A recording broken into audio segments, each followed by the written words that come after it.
जितनी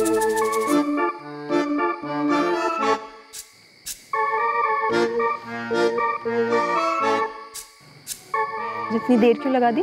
कैसे आता? विकास जगा हुआ था। क्या बोलता उससे? वो हर रात छत पर आती और हम मिलते थे। हेलो, हिमालय आहूजा। जी, आप कौन? असिस्टेंट सब इंस्पेक्टर सरिता गिल, कुंती बाग पुलिस स्टेशन। जी मैम, बोलिए। मयंक राठी बॉयफ्रेंड है तुम्हारा? जी, वो मेरी पर्सनल लाइफ है। यहाँ किसी की लाइफ गई है, 3 लोग गायब हैं। जानती हो किस बारे में बात कर रही हूँ मैं? जी, कुंती बाग पुलिस स्टेशन जानती होगी। आ जाओ, अभी बात करनी है तुमसे। नहीं, मैं अभी नहीं आ पाऊंगी। मेरे पास तुम्हारे घर का एड्रेस है, हम लोग वहीं आ जाते हैं। जी नहीं मैम, एक्चुअली मेरी क्लासेस है, मैं उसके बाद आती हूँ। देर नहीं होनी चाहिए। तो मेघा, तुम्हें पक्का लगता है कि मयंक जिंदा है? पक्का? मैंने कब कहा पक्का? मैंने कहा मयंक शायद जिंदा हो सकता है। मेघा, तुम्हें लगता है कि मयंक अपनी बड़ी बहन सोनाली और माँ बाप इन सब का कत्ल कर सकता है? मर्डर, और वो भी मयंक, वो भी अपनी खुद की फैमिली का? नो वे मैम, आप शायद मयंक से मिली नहीं है। मयंक इतने वॉयलेंट टाइप का है ही नहीं। इनफैक्ट मैम, मुझे मयंक के लिए डर लग रहा है। ओम राजावत राठी का किराएदार था, मारपीट के भगाया गया था इसे। तो उस लड़की सोनाली के साथ इसका कुछ चक्कर था? इसका रूम पार्टनर था विकास गोयल। उसने बताया कि सोनाली को लेकर कुछ मसला तो हुआ था। किराएदार था यहाँ पर, तो पक्का आउट ऑफ हिसार का ही होगा। आज की फैमिली नमनपुर की है, पर उन्हें इन्वॉल्व मत करना। लास्ट टाइम पता चला था दिल्ली चला गया।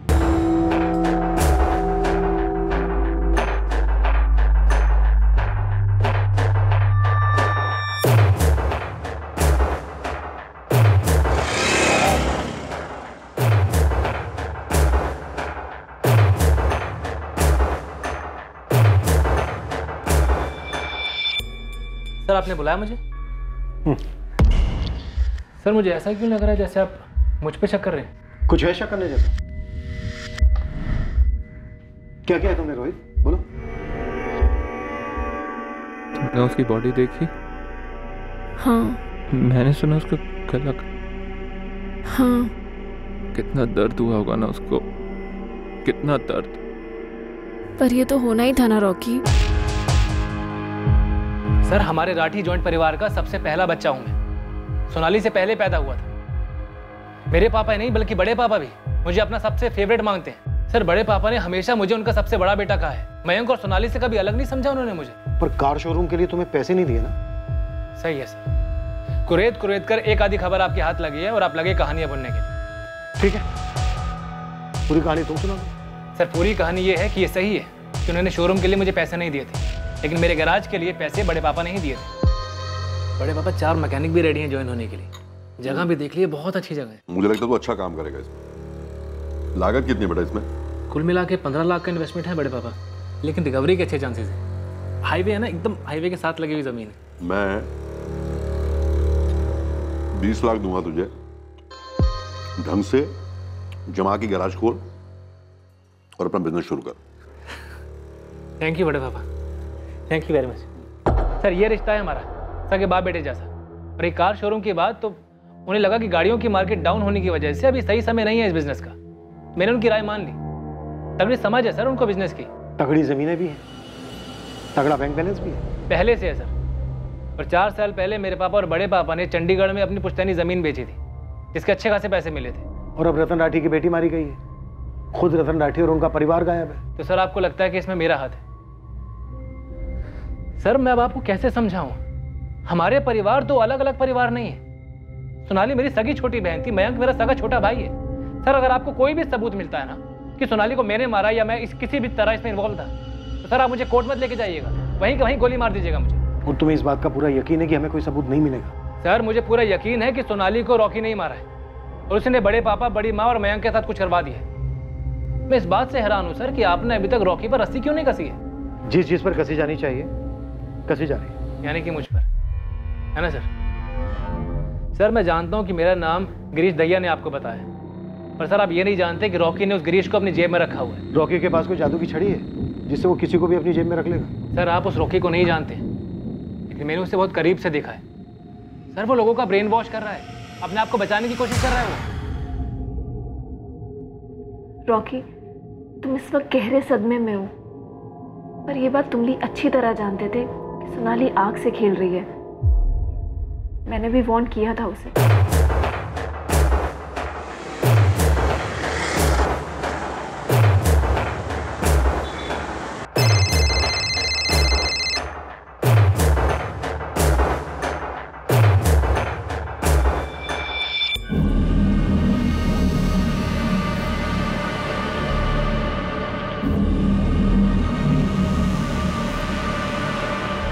क्या बात है करण?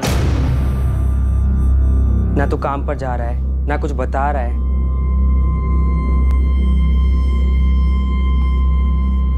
कुछ गलत किया है क्या? तो फिर ये चुप्पी क्यों भाई?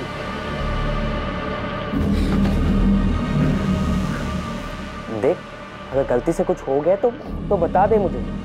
हर चीज का हल होता है, मैं संभाल लूंगा। अच्छा बोल, क्या हुआ? आप क्या कह रही है मैम? मयंक कहाँ है हिमाली? मुझे क्या पता, मुझे खुद न्यूज़पेपर के जरिए पता चला कि मयंक की सिस्टर का मर्डर हो गया और उसका पूरा परिवार गायब है। फोटो छपे थे, शायद आप ही लोगों ने छपवाए होंगे। तुम इतना क्यों उत्तेजित हो रही हो? क्योंकि आप मुझसे ऐसे सवाल किए जा रही हैं। मुझे क्या पता कि मयंक कहाँ है। मयंक की सिस्टर का मर्डर हुआ है, तुम्हारा बॉयफ्रेंड और उसके माँ बाप गायब है। तुम पे कोई खास असर नजर नहीं आ रहा है। मुझे समझ में नहीं आ रहा आप मुझसे चाहती क्या है? आपसे किसने कहा कि मुझे पता होगा मयंक कहाँ है? मेघा ने आपसे चुगली की है। तुम कुछ तो जानती हो हिमाली। देखो, हम तुम्हारा फोन 24 घंटे टैप कर रहे हैं, तुम पे नजर भी रखे हुए। अगर तुम ये सब अवॉइड करना चाहती हो तो बोल दो सब कुछ। क्या सब कुछ? हमें पता चला है तुम मयंक के टच में हो। मैम, वो मेघा बकवास कर रही है, जलती है वो मुझसे, इसीलिए मेरे बारे में फालतू अफवाहें फैलाती है। मयंक और मेरे बीच ऐसा कुछ सीरियस नहीं है। इवन मैं तो इस झमेले में फंसना भी नहीं चाहती। मयंक अपने डैड से इतना डरता है, इतना डरता है।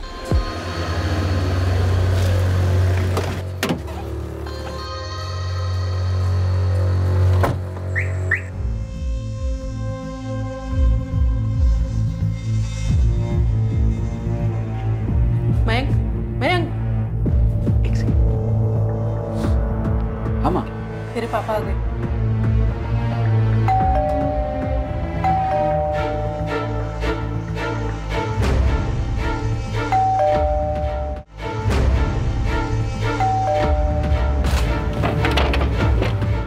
चलो जल्दी चलो। अरे जाओ।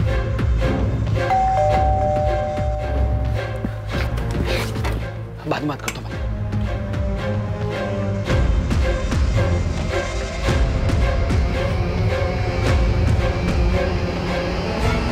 मैं शॉक्ड थी मैम।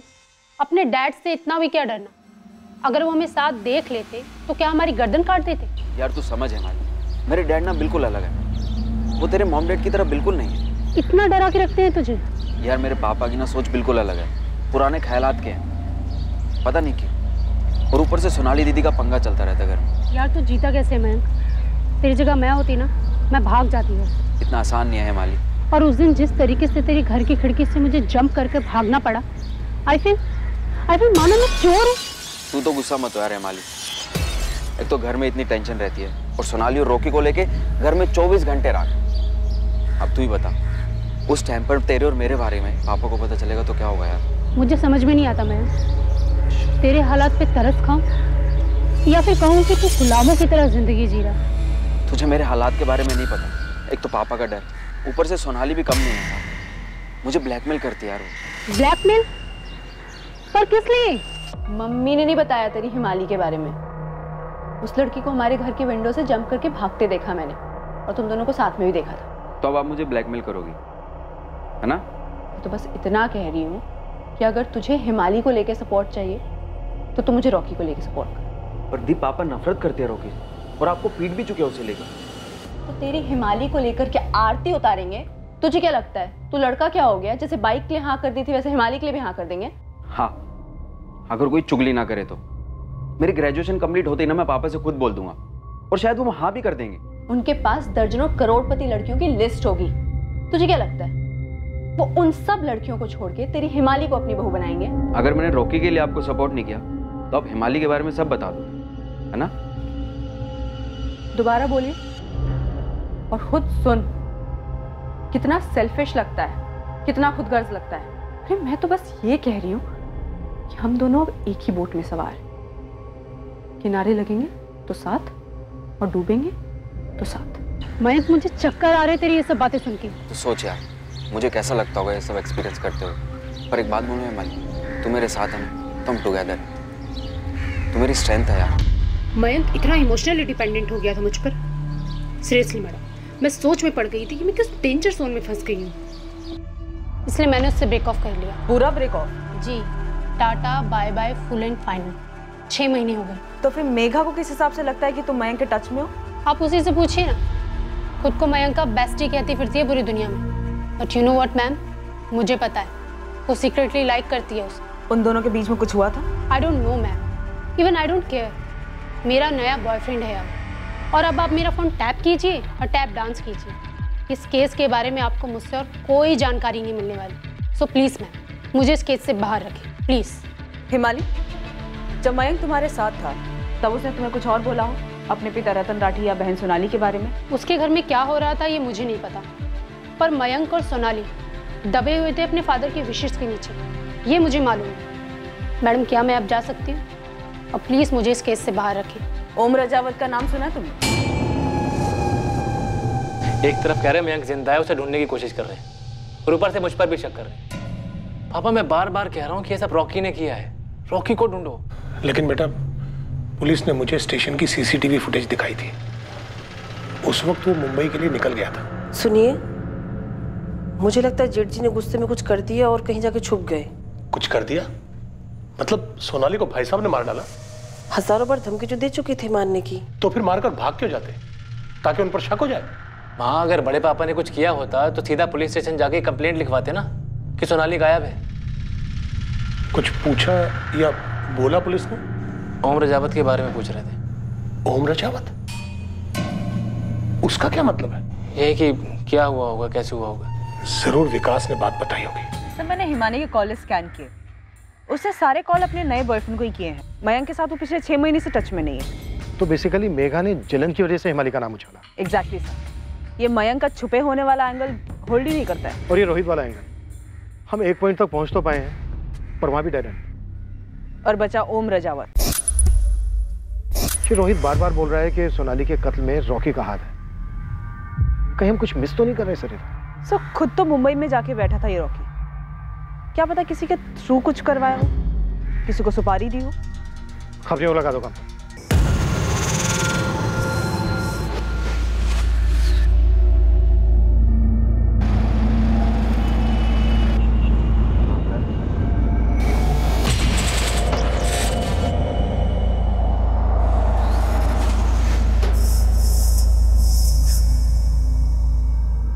ये आपका ओम रजावत यहाँ गुरुग्राम में रहता है। पिछले 1 साल से बीपीओ में काम कर रहा है। क्या लगता है? यहाँ तो गुड बॉय बना हुआ है साहब, लेकिन फिर भी नंबर भेजता हूँ आपको। रिपोर्ट कार्ड मंगवा लीजिए टेलीफोन कंपनी से। यदि कोई लाल मार्किंग होगी तो दिख जाएगी।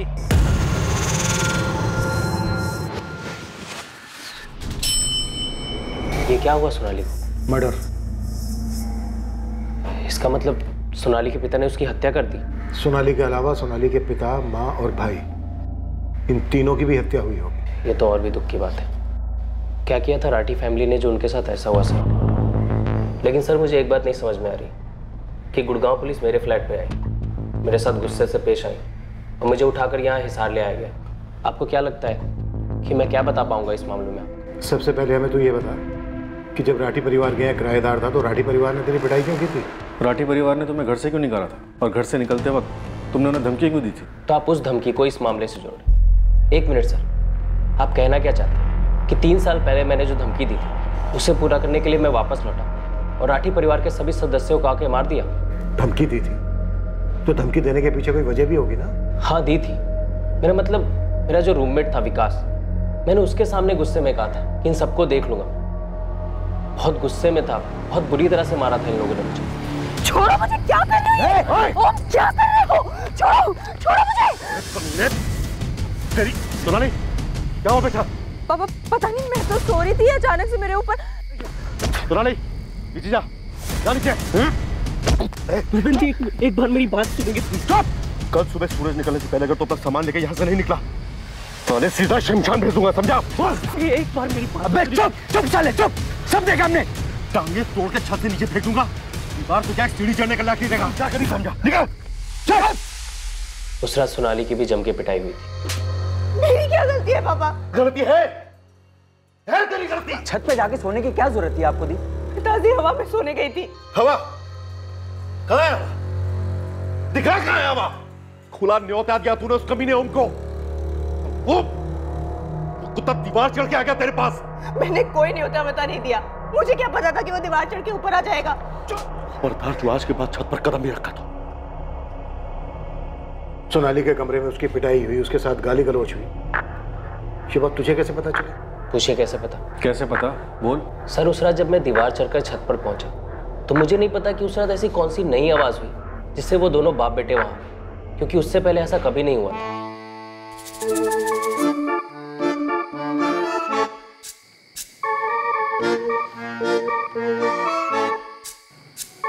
जितनी देर क्यों लगा दी? कैसे आता? विकास जगा हुआ था, क्या बोलता उससे?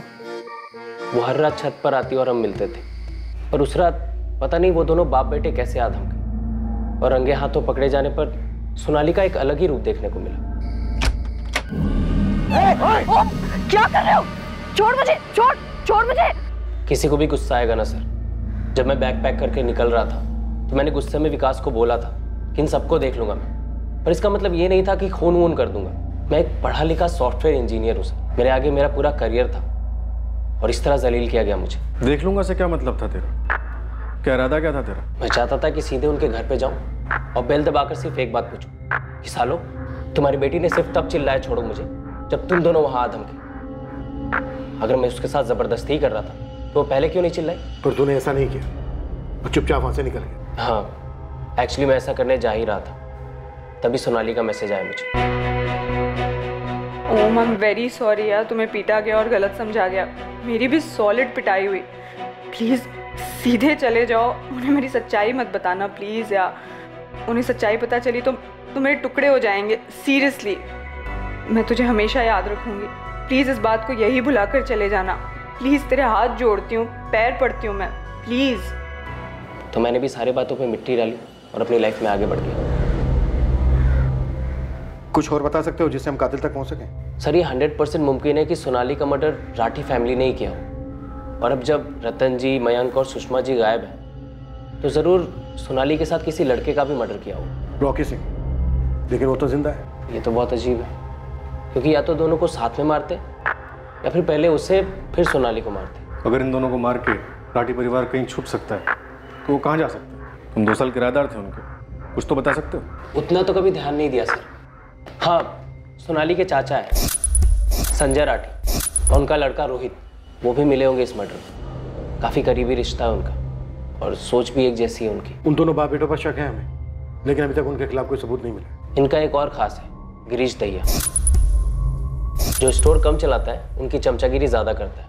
पता है सर, मैं जब भी उस रात के बारे में सोचता तो अपनी पीठ थपथपाता कि उस रात मैंने जोश से नहीं होश से काम लिया। अगर उस रात गुस्से में आकर मैंने रतन राठी को सब कुछ बता दिया होता कि मेरे और सोनाली के बीच क्या चल रहा है, तो शायद उसकी मौत ही हो गई होती। फिर एक सुकून भी मिलता है कि मैंने ऐसा होने नहीं दिया, और अब देखो ऐसा ही हुआ। फिर एक हफ्ते से छपा रहे हैं सर, लेकिन कोई खबर नहीं। राठियों के बैंक अकाउंट्स में कोई मूवमेंट? No sir. रईस परिवार है, अब तक हम ये मानकर चल रहे हैं कि उन्होंने अपनी बेटी की ऑनर किलिंग की। भला कोई इतने महीनों तक अपना घर बार, इतना बड़ा बिजनेस छोड़कर कैसे गायब रह सकता?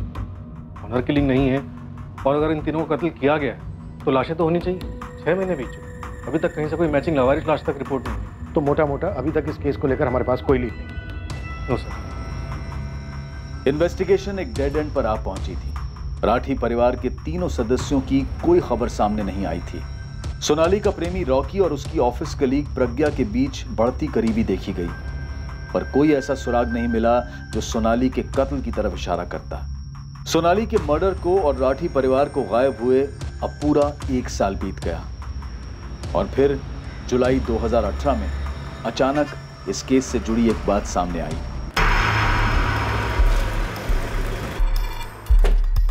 मेरे टेबल पर कस्टडी मिली?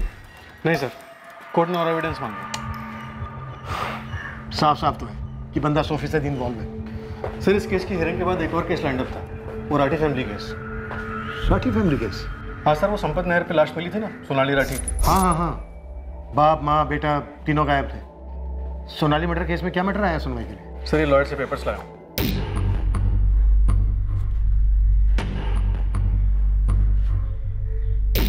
संजय राठी अपने बड़े भाई रतन राठी की प्रॉपर्टी और बैंक अकाउंट पर क्लेम कर रहा है। हाँ सर, सुनते ही मुझे खटका हुआ। फिर मैंने उनके वकील से बात की और उसने बताया कि संजय ने मजिस्ट्रेट के सामने ही अर्जी डाली। हमसे एंगल छूटा तो नहीं था, लेकिन इस एंगल में हमें कुछ ठोस मिला भी नहीं था। हाँ, आप कहना क्या चाह रहे हैं? आपके बड़े भाई, उनकी पत्नी, उनका बेटा अभी गुमशुदा हैं और आप उनकी सारी प्रॉपर्टी अपने नाम करने की कोशिश में लगे हैं। तो आप उन्हें ढूंढने की कोशिश कर रहे हैं क्या अभी भी? तो ना करें, केस क्लोज कर दें। आपकी मुझसे ऐसे बात करने की हिम्मत कैसे हुई चौहान साहब? इशारा क्या है आपका? सर 1 साल से ऊपर हो चुका है, ना तो आप सोनाली के कातिल को ढूंढ पाए, ना ही बड़ी पापा, बड़ी माँ और मयंक का पता लगा पाए। मिसिंग है, गायब। अभी तक कुछ पता नहीं है उनके साथ क्या हुआ, और आप उनकी सारी प्रॉपर्टी, सारे बैंक अकाउंट्स अपने नाम ट्रांसफर करने में लग गए। आप लोगों ने इंतजार भी करना ठीक नहीं समझा। किस चीज का इंतजार करते हैं? अगर बैंक खाते को संचालित ना किया जाए तो बैंक उस खाते को फ्रीज कर सकता है। भाई साहब का अकाउंट पहले ही डोरमेंट हो चुका है। अगर भाई साहब, भाभी और मयंक का कुछ पता नहीं चला तो उनकी सारी प्रॉपर्टी का क्या होगा? सर पापा ने प्रॉपर्टी बतौर वारिस क्लेम नहीं की है, उन्होंने बस एक एफिडेविट फाइल किया है कि संजय राठी रतन राठी के छोटे इकलौते सगे भाई हैं और रतन राठी की प्रॉपर्टी, अकाउंट वगैरह वैसे बंद नहीं कर सकते। पापा उनकी देखरेख करेंगे जब तक कि बड़े पापा या उनके परिवार में से किसी की कोई खोज खबर नहीं मिल जाती है, तब तक। पहले आप उस एफिडेविट को अच्छी तरह से पढ़िए, फिर हम पर यह वाहियात और घटिया इल्जाम लगाइए। मैंने उस एफिडेविट में लिखा है कि सोनाली का मर्डर हो गया है। मेरे भाई साहब और उनका पूरा परिवार 1 साल से गायब है, सब लिख कर दिया है मैंने। खामखा में हम पर इल्जाम लगाए जा रहे हैं। अगर परिवार में कुछ हो जाता है तो परिवार के बाकी बचे हुए सदस्यों का यह फर्ज बनता है कि वो परिवार की प्रॉपर्टी की देखरेख करें। भाई साहब की लगभग 7 करोड़ रुपए की प्रॉपर्टी है। एफडीज और बैंक बैलेंस 3 से 4 करोड़ रुपए का है। हम ये सब किसी को ऐसे ही जब्त करने या हड़पने नहीं देंगे। और प्लीज सर, इसका मतलब आप ये मत निकालिएगा कि इसके लिए हमने कुछ किया हो। हम बस प्रिकॉशंस लेके चल रहे हैं बस। हम ये सब कोर्ट में एफिडेविट डालकर कर रहे हैं, चोरी छिपे हड़प नहीं रहे हैं। सर ये सच है, इन्होंने एफिडेविट में सब कुछ साफ साफ मेंशन किया, जैसे कि इन्होंने बताया। मैंने इनके लॉयर से भी बात की, उसका भी कहना यही है कि इन्होंने कुछ भी नहीं छुपाया। सर इस संपत नहर पर कुछ भी छुपाने की कोशिश नहीं। सोनाली की लाश की बगल में फैमिली कार की असली नंबर प्लेट, कुछ भी नहीं। सर हमें गाड़ी में जो खून के सैंपल्स मिले थे वो सिर्फ सोनाली के थे। हमने नहर भी 2 बार स्कैन करवाई, लेकिन लाश कहीं नहीं मिली। अगर फैमिली ने किया होता तो 1 साल तक गायब नहीं रह पाते। और ये संजय राठी और उसका बेटा रोहित, इनके खिलाफ भी कभी हमें कोई सबूत नहीं मिला। ऐसा क्यों? एक और साल बीत गया, केस फाइल धूल चाटती रही और फिर आया एक फोन कॉल। सोनाली। कौन सोनाली? वो तकलीफ में? रात भर सो नहीं पाता हूँ साहब। ये सोनाली कोई लड़की है जो तुझे छोड़ गई है? अब तो रोता ही रहेगा या कुछ ठीक से बताएगा भी? रोना बंद कर। सोनाली एक आम नाम है। ड्यूटी पर इंस्पेक्टर के जहन में यह बात आई ही नहीं कि जिस सोनाली का नाम यह अज्ञात कॉलर ले रहा है उसका सोनाली राठी से कनेक्शन हो सकता है, जो 2 साल पहले कत्ल कर दी गई थी।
साहब मैं ईश्वर सिंह, मेरे छोटे भाई का नाम करण सिंह है। हमने अंदर क्या किसी केस में? नहीं साहब, वो तो आपको फ़ोन किया जा रहा था, कुछ बताने की कोशिश कर रहा था सोनाली के बारे में। हाँ, 1 हफ्ते पहले की बात है। रोए जा रहा था फ़ोन पर, ठीक से बात नहीं हुई हमारी।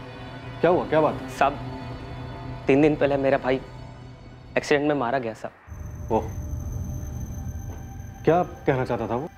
मुझे भी नहीं पता है साहब, 2 साल से बिल्कुल हिला हुआ था, दिमागी तौर पर ठीक नहीं था साहब वो। हमने डॉक्टर, वैद्य, हकीम सबको दिखाया पर कोई असर नहीं हुआ साहब। काम काज भी छोड़कर बैठा था, कुछ खाया जा रहा था साहब उसे। तो तुम क्या चाहते हो ईश्वर?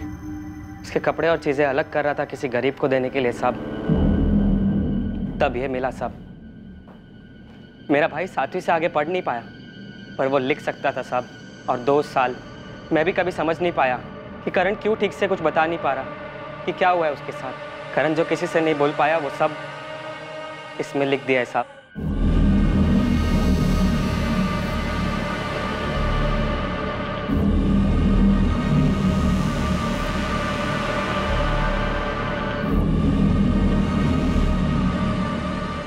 सब कुछ लिख डाला है और ऐसे लिखा है मानो उसे मालूम था कि जल्द उसकी मौत आने वाली है। ऐसा क्या लिखा है इसमें? क्या मैं पढ़ सकता हूँ? घिन आती है खुद से, रात रात भर सो नहीं पाता हूँ। उसका चेहरा सामने दिखाई देता है, बिल्कुल उसी तरह जिस तरह वो मरी थी। मुझे आज तक नहीं पता मैंने वो काम करने के लिए हाँ क्यों कहा। क्या गंध भर गई थी मेरे दिल में, मेरे दिमाग में, जब मैंने वो काम कबूल किया। उस लड़की का चेहरा और उन सबके चेहरे मुझे सताते हैं। वो लोग हमेशा मेरे सामने आ जाते हैं, मुझे ये एहसास दिलाने के लिए कि मैंने क्या गलती कर दी। मुझे नहीं लगता कि मैं इस जुर्म का भार लेकर और जी सकूंगा। मुझे नहीं पता मेरा क्या होगा। मैं कुछ भी करूं, आप मुझे जितने भी पैसे दे दो, पर मैंने जो गलत किया है उसका पाप कभी नहीं मिटेगा, कभी नहीं। और तुम्हें इसका बिल्कुल अंदाजा नहीं था? होता तो आपके पास ऐसे आता साहब। मैं बस अपने भाई की हालत देख देख कर खुद ही हताश होने लगा। मैं तो सोच भी नहीं सकता था कि उसके गैराज का मालिक उससे ऐसे काम करवा रहा है। तब वो सिर्फ 17 साल का था साहब। क्यों किया ऐसे रोहित सेठ ने?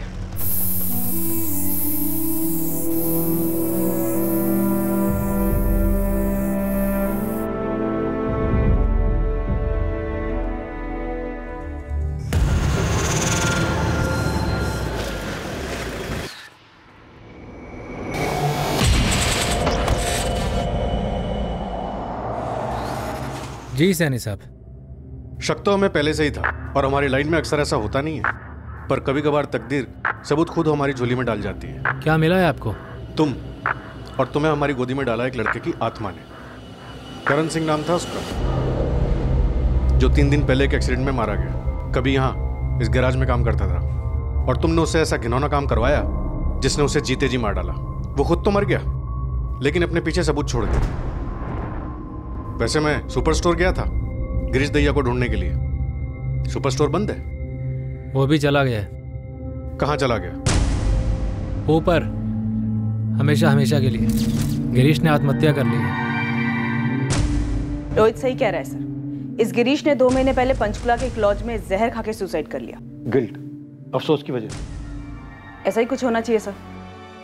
आप मुझे जितने भी पैसे दे दो, पर मैंने जो गलत किया है उसका पाप कभी नहीं मिटेगा, कभी नहीं। मुझे अब पैसे नहीं चाहिए रोहित भैया, गिरीश भैया। पूरे 5000 है, रख ले, तेरे काम आएंगे। नहीं चाहिए मुझे। करण, पूरा 1 साल हो चुका है। पुलिस ने केस भी बुला दिया है। तेरा तो नाम तक सामने नहीं आया है। हाँ, पुलिस हम तक पहुंचकर खाली हाथ लौट गई। तुझ तक कैसे पहुंचेगी? तू ये बेकार के ड्रामे मत कर। क्यों हमारी नींद उड़ा रहा है तू? देख, 1-2 साल और रुक जा। बड़े पापा की सारी जायदाद मेरे नाम पे होने वाली है। सेटल कर दूंगा तुझे, तेरा खुद का घर बनवाऊंगा। देख, बेकार में ये पछतावे की नौटंकी मत कर। अभी 18 साल का है, पूरी जिंदगी पड़ी है तेरे आगे। तेरी इस मायूसी के चक्कर में ना तू खुद तो डूबेगा, हमें भी ले डूबेगा। गिरीश भैया वो सब मेरा पीछा करते रहते। सोनाली दीदी, रतन सेठ, सुषमा जी, मयंक भैया, वो सब घूर घूर कर मेरा पीछा करते। मुझे रात रात भर सोने नहीं देते। करण की तरह गिरीश को भी पछतावा होने लगा था, अफसोस होने लगा था अपने किए पर, इसलिए खुद की जान ले ली। पछतावे का तो पता नहीं सर, पर आप खुद ही देखिए, सब कुछ इतना सही जाने के बाद भी कुछ भी सही नहीं हुआ। कुछ भी सही नहीं हुआ सर। क्या काम कर गए? क्या फायदा क्या हुआ रोहित? कुछ भी नहीं। क्या क्या प्लानिंग की, कैसे पुलिस को घुमाया, तुमने उन्हें रॉकी की तरफ धकेला और मैंने उन्हें तुम्हारी तरफ। एक सबूत पुलिस के हाथ नहीं लगने दिया, लेकिन आज लगभग 2 साल बाद हमारे हाथ में क्या लगा? कुछ भी नहीं। गिरीश, मुझे भी कम फ्रस्ट्रेशन नहीं है, समझा? देखो अभी पापा ने एफिडेविट डाला है कोर्ट में, क्या बोलता मजिस्ट्रेट, लेकिन वकील ने एक बात साफ बोल दी है, जब तक पुलिस इन्वेस्टिगेशन केस क्लोज नहीं कर देती है ना, तब तक कोई फैसला नहीं आएगा। हाँ तो चल के बता देते ना पुलिस को रोहित, चल के बता देते हैं कि रतन जी, सुषमा भाभी, मयंक वो लोग जिंदा नहीं है। गिरीश, तू भी करण की तरह बावला हो गया क्या? मर रहा है तुझे? तो अभी कौन सा जिंदा है, अभी कौन सा जी रहे हैं हम, बस इंतजार कर रहे हैं दोनों। सबको मारकर अपनी जिंदगी बनाना चाहते थे। क्या हाथ लगा? कुछ नहीं।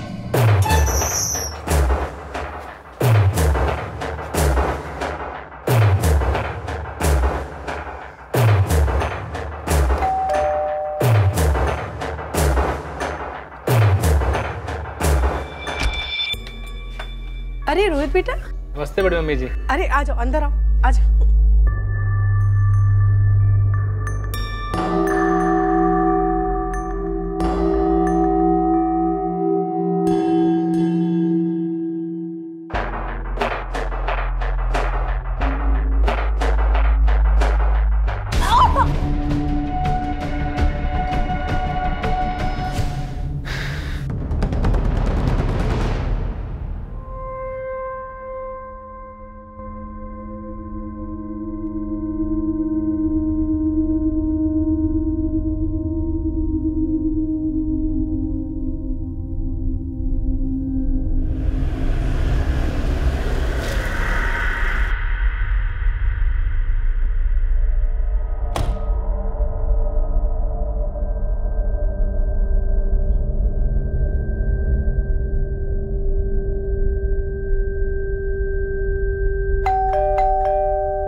नमस्ते बड़े पापा। अरे रोहित, कैसा बेटा? जी अच्छा।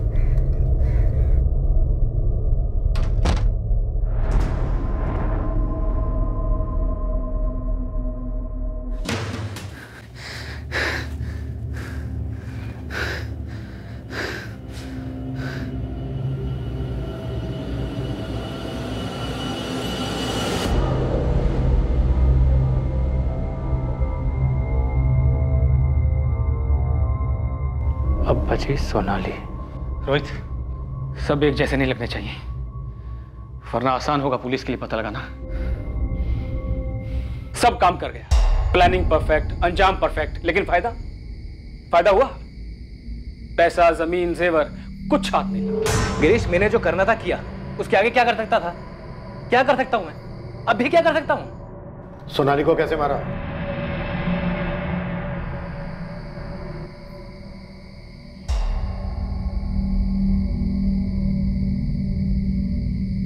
अरे रोहित भैया, आप बाहर क्या कर रहे हैं? तेरा ही इंतजार कर रहा हूँ। चल, बड़े पापा, बड़ी मम्मी, मयंक सब मेरे घर पे तेरा इंतजार कर रहे हैं। बड़े पापा ने बोला कि जाओ सोनाली को लेके आओ, और गाड़ी भी साथ लेने के लिए कहा है। रोहित भैया, अगर आप सब लोग मिलके मुझे लेक्चर देने वाले हैं रॉकी को छोड़ने के लिए, तो इस बार छोड़ने के लिए नहीं, जोड़ने के लिए बोला है। मतलब तेरी और रॉकी की शादी।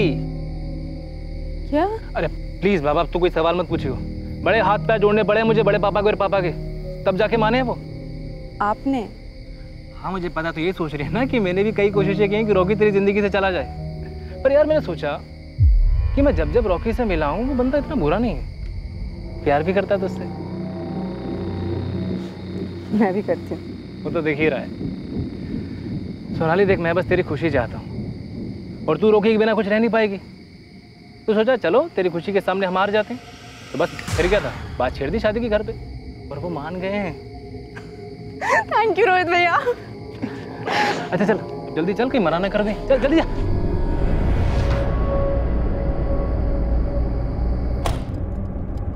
मैंने सोनाली से बोला कि मैं बीच में किसी काम के लिए उतर रहा हूँ। उसने माइंड नहीं किया, वो अपनी खुशी में खोई हुई थी। उसकी शादी जो होने वाली थी।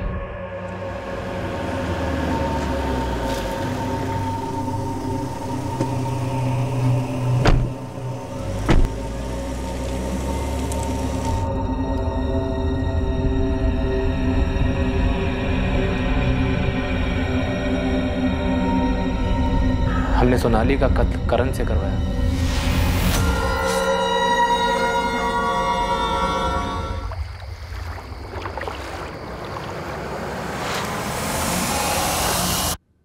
सोनाली की लाश कार के साथ नहर पर छोड़ना ये पैतरा था ना तेरा, ताकि हमें बाकी की तीनों लाशें न मिले।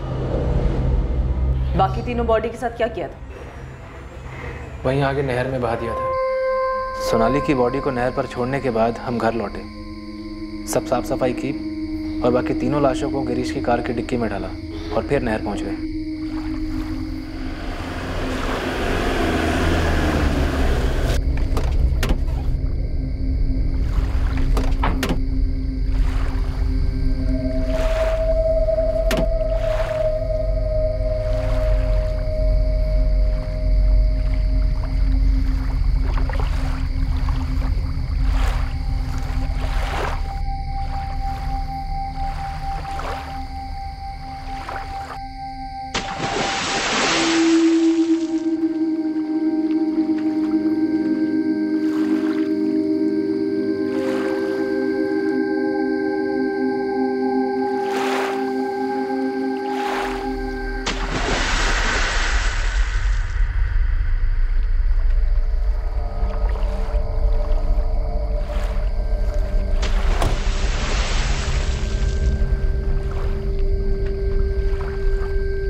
इससे अच्छा होता थोड़ा थोड़ा करके रतन जी का पैसा लौटा देता, लेकिन अब तो पैसा ही नहीं आ रहा और ऊपर से 4-4। गिरीश, संभाल अपने आप को, 1-2 साल में पैसा हाथ लगेगा, तू देखना।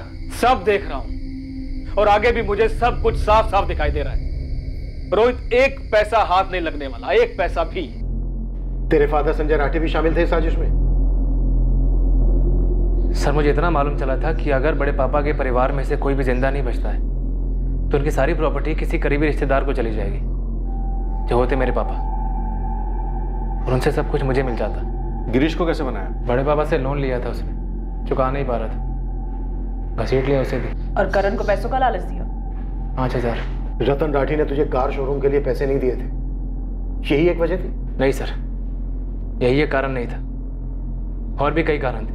मयंक और सोनाली के पैदा होने से पहले उस घर का लाडला था मैं। बड़े पापा अपना बेटा मानते थे मुझे, हर मांग पूरी करते थे, पर जैसे उनके अपने बच्चे हुए अपनी सारी प्रॉपर्टी मयंक के नाम से खरीदते थे। और सोनाली अगर भागकर रॉकी से शादी कर लेती ना तो उसे एक पैसा नहीं मिलता, उसका सब कुछ भी मयंक को मिल जाता। मुझे क्या मिलता? मुझे तो कुछ भी नहीं मिलता ना। यही सब सोच के मेरा दिल जलकर राख हुआ जा रहा था। और जब मैं उनके पास शोरूम के लिए पैसे मांगने गया तो मना भी कैसे किया? कैसे? तेरे बस का नहीं है शोरूम वोरूम। क्यों बड़े पापा, अब ऐसा क्यों बोल रहे हैं? क्योंकि बिजनेस करने के लिए अकल चाहिए और वो तेरे अंदर है नहीं। क्यों अकल नहीं है? गैराज ठीक से तो चला रहा हूं मैं। इसे तू ठीक से चलाना कहता है? तेरे पे तरस खा के तुझे गैराज दिया मैंने, क्या किया तूने उसका? बड़े पापा पर देख बात सुन, ये रिश्तेदारी अपनी जगह पे है, घाटे का धंधा मैं किसी के साथ ना करूं। बड़े पापा, पर आपने कहा था कि बिजनेस शुरू करने में आप मुझे सपोर्ट करेंगे। चंडीगढ़ में भी जब आप घर ले रहे थे आपने कहा था मेरे नाम पर लेंगे, वो भी अल्टीमेटली आपने मयंक के नाम पर ले लिया। जलन होती है ना मयंक से। बड़े पापा, जलन क्यों होगी? पर आप मेरे लिए कुछ भी नहीं कर रहे हैं। कुछ भी नहीं? ये इतना बड़ा गैराज खोल के देना तेरे लिए कुछ भी नहीं है। कोई और होता ना बेटा तो उस एक गैराज से 4 गैराज बना था। ये जिस शोरूम की तू बात कर रहा है खुद अपने पैसों से खोलता। कोई काबिल बिजनेसमैन होता ना तो जो 20 लाख रुपए मैंने तुझे दिए हैं वो सूद समेत मुझे लौटाकर साबित कर देता कि वो राठी है, असली राठी। तो ये तू क्या कर रहा है? फिर से वही गिड़गिड़ा रहा है पैसों के लिए भिखारी की तरह। एक बात कान खोल के सुन ले, मुझसे अब तुझे एक ढेला नहीं मिलने वाला। क्यों? क्योंकि तू उसके लायक ही नहीं है। जा जाके अपना गैराज संभाल, वहीं से पैसे कमा अपने।